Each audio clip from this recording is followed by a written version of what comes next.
Welcome back to channel. So ఒక big breaking. దాదాపు 18 సంఘాలు కలిపి ఒక బంద్‌కి పిలుపునిస్తున్నారు. ఇవాళ రాత్రి నుంచి ఆటోలు, క్యాబ్‌లు, తర్వాత ఈ ర్యాపిడోలు, ఓలాలు ఇవేవి కూడా పనిచేస్తాయి. సో వీళ్ళందరూ కూడా నిరవధిక సమ్మెకి దిగబోతున్నారు. సో ఆ సమ్మె ఏంటి? ఎన్ని రోజులు ఈ సంబంధించిన వీళ్ళ డిమాండ్స్ ఏంటి? అండ్ ప్రభుత్వం వీళ్ళకిచ్చిన హామీలేంటి? అసలు సమ్మెకి కారణం ఏంటి? ఇట్లాంటి విషయాలన్నీ కూడా ఈ వీడియోలో మాట్లాడదాం. ముందుగా ఛానల్‌ని సబ్స్క్రైబ్ చేయండి. అయితే గిగ్ వర్కర్స్ అగ్రిగేటెడ్ పాలిసీ దీనికి సంబంధించి గత ప్రభుత్వం నుంచి కూడా ఈ ప్రైవేట్ డ్రైవర్స్ అందరూ కూడా డిమాండ్ చేస్తున్నది. అయితే కాంగ్రెస్ ప్రభుత్వం ఎన్నికల టైంలో వాళ్ళకొక హామీ ఇచ్చింది అభయహస్తం. ఏంటి అంటే మేము గనక అధికారంలోకి వస్తే ప్రైవేటు డ్రైవర్లకి ఒక సంక్షేమ బోర్డ్ ఓపెన్ చేస్తాం. సో, ఆ సంక్షేమ బోర్డ్ సంబంధించి వీళ్ళకి ఆల్ ఆఫ్ సడెన్ ఎవరైనా ఉద్యోగాలకెళ్ళి పీకేసినా, లేదంటే వాళ్ళ కుటుంబాలకి యాక్సిడెంట్ అయితే వాళ్ళ కుటుంబాలకు సంబంధించిన ఆర్థిక సహాయం జేయడం. సో, ఆ డ్రైవర్లకి క్షతగాత్రులైతే వాళ్ళకి ఆర్థికంగా సహాయం జేయడం. సో, ఇట్లాంటివి ఎన్నో టర్మ్స్ అండ్ కండిషన్స్ ఆ బోర్డ్ నుంచే వీళ్ళకి ఏర్పాటు జేస్తాం. సో, మొత్తానికైతే కాంగ్రెస్ అధికారంలోకొచ్చింది. ఆ తర్వాత ఫ్రీ బస్సు తీసుకొనొచ్చింది. జీరో టికెట్ అమలైతుంది. సో, వీటి వల్ల ఇంకా గూడా ఆటో వాళ్ళకి ఆదాయం తగ్గుతూ వస్తుంది. సో, ఇదే కారణంతో నిరవధిక సమ్మెకి పిలుపునిచ్చారు. ఇవాళ అర్ధరాత్రి నుంచి ఆటోలు మనం బుక్ చేసినా రావు. క్యాబ్‌లు అసలే మన ఇంటి గుమ్మం వైపు కూడా తొంగి చూడవు. అండ్ రేపు ఉదయం ఎవరైతే ప్రైవేట్ కొన్ని ట్రావెల్స్ లాగా పెట్టుకొని క్యాబులు, ఆటోలు పిల్లల్ని స్కూల్‌కి దింపుతూ పికప్, డ్రాపింగ్ చేస్తాయి. సో, రేపు మార్నింగ్ పిల్లలకి స్కూల్‌కి కూడా వీళ్ళు బంద్ ప్రకటిస్తున్నారు. సో, రేపు హైదరాబాద్‌లో ఎక్కడ కూడా ఆటో, క్యాబ్ తిరగనివ్వము అని 18 సంఘాలు ఏకమై ఇవాళ సమ్మెకు పిలుపునియడం జరిగింది. సో, ఇవాళ అర్ధరాత్రి నుంచి no auto, no bike, no car. So, ఇట్లాంటివేవీ లేవు. సో, వాళ్ళ ప్రధాన డిమాండ్‌లు దీనికి సంబంధించి ఏంటి అంటే, ఒకటి ఏదైతే ఆర్టీసీ ఈవీ వెహికల్సే ఆహ్వానించింది. అంటే first mile to last mile EV వెహికల్స్‌ని, ఈవీ ఆటోస్‌ని ఆర్టీసీ‌లకి ఆహ్వానించడం. బస్ టికెట్‌తో పాటే ఆటోని బుక్ చేసుకుంటే మనముండే ఇంటి దగ్గర నుంచి ఆటో వస్తది. మన బస్ స్టాండ్ వరకు డ్రాప్ చేస్తది. సో, బస్ ఎక్కాలి. మన లాస్ట్ మైల్ ఎక్కడుందో అక్కడ మనం దిగిపోవాలి. సో, ఇదంతా కూడా ఉంటది. ఇక ఆర్టీసీలోకి ఆ ఆటోల ఆహ్వానాన్ని ఇక్కడుండే డ్రైవర్లందరూ కూడా వ్యతిరేకిస్తారు.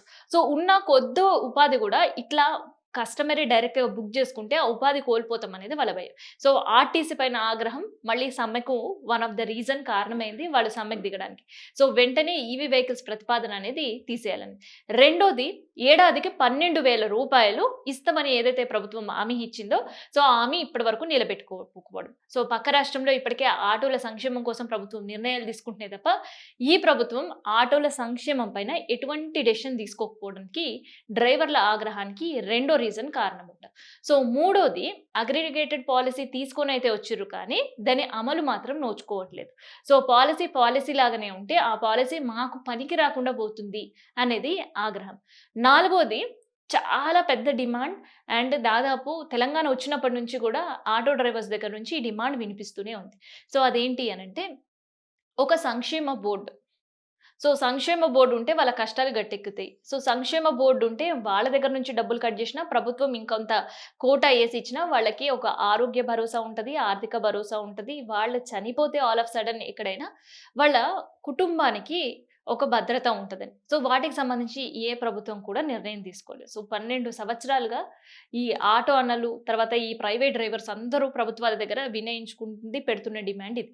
సో, ఐదవదొచ్చేసి ఇప్పుడుండే ఆటో చార్జెస్, మీటర్ చార్జెస్ పెంచాలి అండ్ కిలోమీటర్‌కి క్యాబ్ చార్జెస్ పెంచాలి అనేది వీళ్ళది ఐదో డిమాండ్. ఆరో డిమాండ్ వచ్చేసి గతంలో కేవలం ట్రాన్స్‌పోర్టేషన్ అంటే సెట్విన్ బస్సులు ఉండేవి. తర్వాత ప్రైవేట్ బస్సులు, తర్వాత ప్రభుత్వ బస్సులు, ఎక్కితే ఆటో లేదంటే క్యాబ్. ఈ 5 మోడ్ ఆఫ్ ట్రాన్స్‌పోర్ట్ మాత్రమే ఉండేది. కానీ ఆ తర్వాత వచ్చినవే వీళ్ళకి ఇబ్బందిని తెచ్చిపెడుతున్నాయి. అదేంటి అంటే బైకు, స్కూటీలు. సో, సెల్ఫ్ డ్రైవ్‌గా కొన్ని, కొంతమంది బైకు, కొన్ని స్కూటీలు. సో, ఇవన్నీ గూడా ర్యాపిడోలో, ఊబర్‌లో, ఓలాలో ఇంక్లూడ్ చేశారు. సో, వెంటనే ఈ బైక్ టాక్సీననేది నిషేధించాలి రాష్ట్రంలో. ఇతర రాష్ట్రాల్లో ఆల్రెడీ ఈ బైక్ టాక్సీని నిషేధించాయి. సో, హ్యాస్ టీజ్ అదే నిషేధం తెలంగాణలో కూడా అమలు చేయాలి అని ప్రభుత్వం పైన ఒత్తిడి తీర్చే కార్యక్రమం ఇది. సో, డైరెక్ట్ నిరవధిక సమ్మెకి ఎందుకు వెళ్తున్నారు అంటే ఆల్రెడీ ప్రభుత్వానికి సంబంధించిన మంత్రుల్ని కలవడం అయిపోయింది. ఇందిరా పార్క్‌లో ధర్నాలు చేయడం అయిపోయింది. తర్వాత ట్రాన్స్‌పోర్ట్ డిపార్ట్‌మెంట్ ముందు వీళ్ళ నిరసన వ్యక్తం చేయడం అయిపోయింది. సో, అధికారులను వీళ్ళు పిలిచి పిలిచి మాట్లాడే పరిస్థితి అయిపోయింది. పొన్నం ప్రభాకర్‌తో వీళ్ళు పెట్టిన మీటింగ్‌లు కంప్లీట్‌గా ఫెయిల్యూర్ అయిపోయాయి. సో, అందుకనే కేవలం ప్రభుత్వం ఎన్నికల టైంలో ఇచ్చే హామీలు ఎట్లా మర్చిపోయిందో, అట్లనే ఆటో డ్రైవర్లకి, ప్రైవేట్ డ్రైవర్లకు కూడా హామీలు ఇచ్చి మర్చిపోతుంది తప్ప, దానిపైన ప్రభుత్వం అస్సలు సీరియస్‌గా లేదంట. సో, ప్రభుత్వం సీరియస్‌గా లేదు కాబట్టి, మేమెంత సీరియస్‌గా ఉన్నామో మా వృత్తి పైన, అండ్ మేము నష్టపోతున్న దానికి ప్రభుత్వం ఎందుకు దిగిరాదో చూస్తాం అని చెప్పేసి, ప్రభుత్వానికి ఒక సవాల్ చేస్తూ, ఇవాళ అర్ధరాత్రి నుంచి వాళ్ళు నిరవధిక సమ్మెకు పోతున్నారు. సో, రేపటి నుంచి ఎవరైనా ఆటోల పైన ఆధారపడున్నా, లేదంటే క్యాబ్ బుక్ పైన ఆధారపడున్నా, వాళ్ళు ప్రత్యామ్నాయంగా ఆఫీస్‌కి లీవ్‌లన్నా పెట్టుకోవాలి. లేదంటే వేరే ట్రాన్స్‌పోర్ట్ మోడ్ అయినా జూసుకోవాలి. సో, వేరే మోడ్ ఆఫ్ ట్రాన్స్‌పోర్ట్ ఇంకేముంటదని, ఉన్న అందరూ డ్రైవర్లు అటు అంటే ఎవరైతే ప్రైవేట్‌గా చేసేవాళ్ళు మాత్రమే గాదు, యాప్ త్రూ చేసేవాళ్ళు కూడా. అంటే ఎవరైతే ఓలాలో, ఊబర్‌లో, ర్యాపిడోలో, ఆటోలు, తర్వాత క్యాబులు పెట్టుకుంటారు గదా! వాళ్ళు కూడా ఈ సమ్మెలోకి దిగబోతున్నారు. అంటే కేవలం రేపు బైక్‌లు మాత్రమే హైదరాబాద్‌లో నడవబోతున్నాయి. బుక్ చేసుకున్న వాళ్ళకి.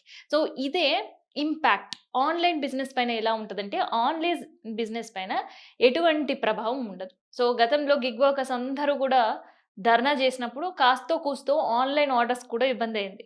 కానీ ఈసారి మాత్రం ఆన్‌లైన్ ఆర్డర్స్ పెట్టుకునే వాళ్ళకి అంటే జొమాటో, స్విగ్గీ, బ్లింకిట్ ఇట్లా ఆన్‌లైన్ ఆర్డర్స్ ఎవరైతే పెట్టుకుంటారో వాళ్ళకి ఎటువంటి ఇబ్బంది లేదు. అంటే టూ వీలర్ సర్వీసెస్ నడుస్తాయి. ఆన్‌లైన్ సర్వీసెస్ యథావిధిగా ఉంటాయి. కేవలం ఆటోలు, క్యాబ్‌లు మాత్రమే నడివాయి.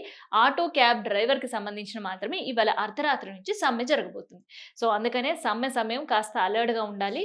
రేపు మార్నింగ్ ఎవరైనా ఎమర్జెన్సీ ట్రావెలింగ్ పెట్టుకునే వాళ్ళైతే.